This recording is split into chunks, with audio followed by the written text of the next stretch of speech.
Another thing that was big on this is the acting. The acting is superb. I mean, you really feel for what these guys are going through, and you really get a sense of, wow, this is real, this is raw. And it was intentional not to use well-known actors. I briefly touched on that in the beginning. And I think you get that because there's this kind of visceral, there's this kind of intense or kind of instinctive emotion that's going on with these actors. And you see in their faces, in some of their faces, just what it is they're going through without really saying a lot of words, right? Really, other than expressing what's going on between a few F-bombs and whatnot, it's really just their emotion in their face, and it's very intense, and you see that. Another thing that's happening here, you guys notice that in some of these scenes, they did a great job of not rushing things so that you really felt like you were there. Remember the whole scene when they were in the desert and they were trying to shoot these guys? I mean, you can imagine how long they had been there. They've been there for hours, pretty much the entire day. And that whole scene isn't rushed.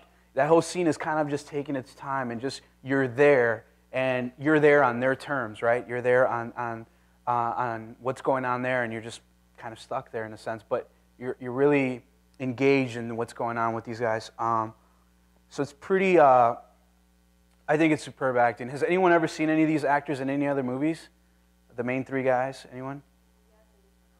Okay. Well, Jeremy Renner, probably, if anyone ever saw the movie Dahmer, Jeffrey Dahmer movie, he plays Jeffrey Dahmer. So that was one of the first movies. Yeah, it's creepy, right? I shouldn't have said that. That was one of the movies that Catherine Bigelow took a look at and said, "This is the guy that's going to do this." And I mean, he's like, John Wayne. This guy is not even John. He's like Clint Eastwood, right? I mean, he's bad. He's gung ho, and he's got this great attitude, and the way it projects just in his character is pretty amazing and pretty intense.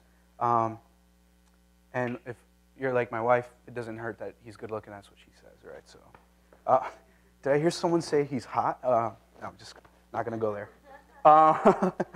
I have a question for you guys.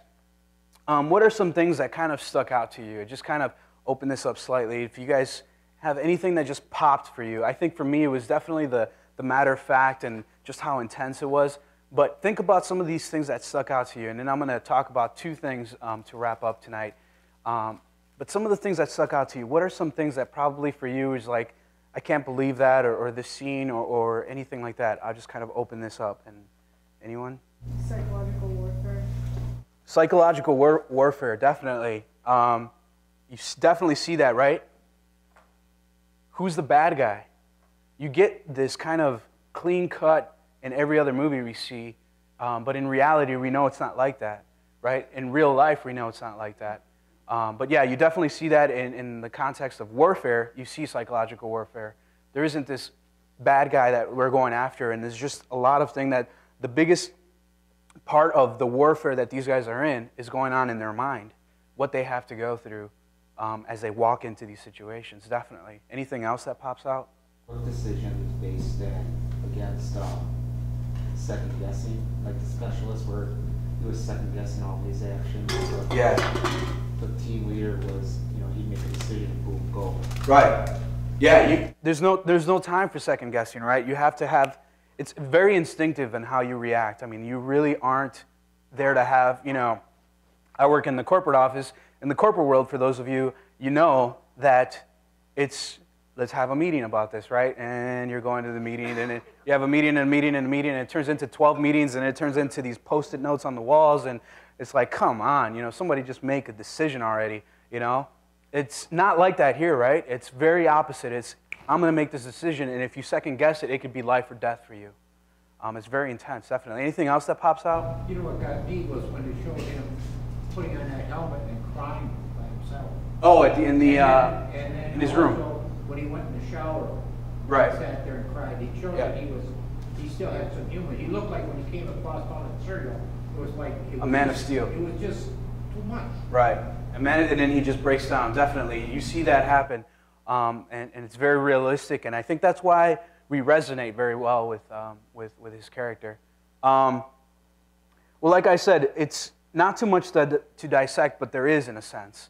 At the surface, I don't think there is so much where we can kind of go into all these different things. But there are two things that I really want to touch on that really, I think, help resonate with what the movie brings forth to us and how it resonates. And the first thing is it's personal. The sense of it's personal, it's pretty crazy if you think about it, how our lives, no matter what it is or where we're at in our lives or what it is that's happening in our lives, when we find that our lives are interrupted is because whatever it is that interrupted, whatever event, whatever person, whatever action interrupted us or stopped us, is because it got personal with us, right? All of a sudden, kind of give you a few examples. You know, for a lot of us, perhaps, you know, 9/11 was a huge thing for us here in the States because it got personal, right? For some of you, perhaps you, at one point, you guys, for those of you who have kids, you remember a point in your lives when you didn't have kids, and you knew other people who did have kids, and you just saw them and they were like, oh, cute, kids, right? But then when you had kids, it's like, oh, crap, kids, you know? It got personal. It's like, you know, this is real. This is now about me, and this is a situation that I am in, right? This just got personal.